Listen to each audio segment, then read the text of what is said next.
La question qu'on a posée à nos élèves ce soir, c'est comment on met son casque sur la moto si on devait éventuellement s'absenter une seconde de la moto. Alors, notre Miss là, Erika, nous l'a passé un peu comme ça vient. Là, elle m'a mis ça comme ça.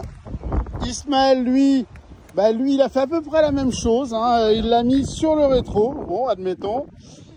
Et puis notre Laetitia, elle l'a mis... bon, on est presque bien. On est presque bien. La bonne technique, c'est un peu celle-là, d'accord?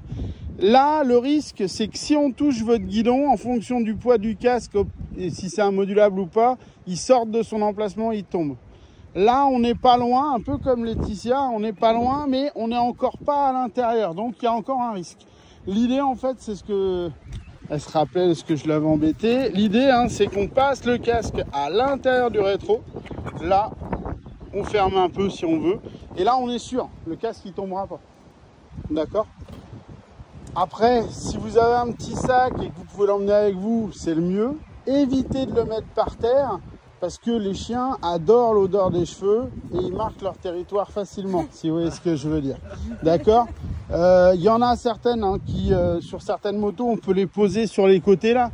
C'est ce que je dis, en fonction de la taille du chien, vous revenez, vous êtes fraîcheur comme il faut. Donc faites attention à votre casque. Le mieux, c'est dans le casque, enfin c'est dans le petit sac là, c'est le top. Maintenant, faites attention à un autre truc qu'on oublie. Nous, pour les garçons, c'est pas désagréable, mais pour les demoiselles, c'est pire. Les gants en cuir comme ça sont souvent recouverts d'une matière qui les rend un peu imperméables.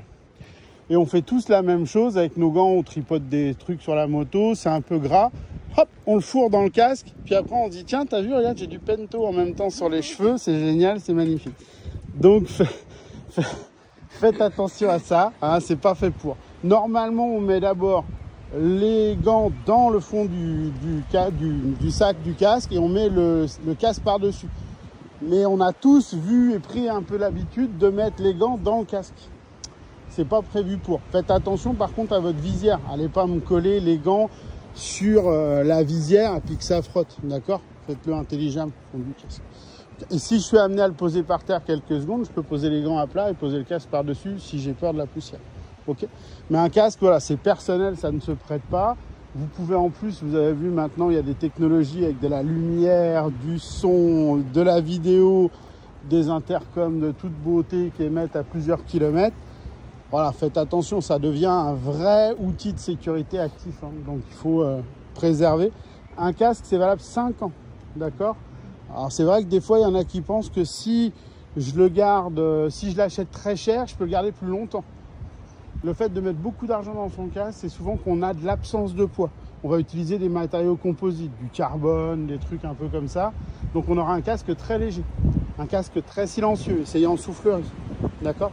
Mais ça fera toujours que le polystyrène à l'intérieur, au bout de 5 ans, il sera moyen au niveau de la protection. Allez, c'est bien.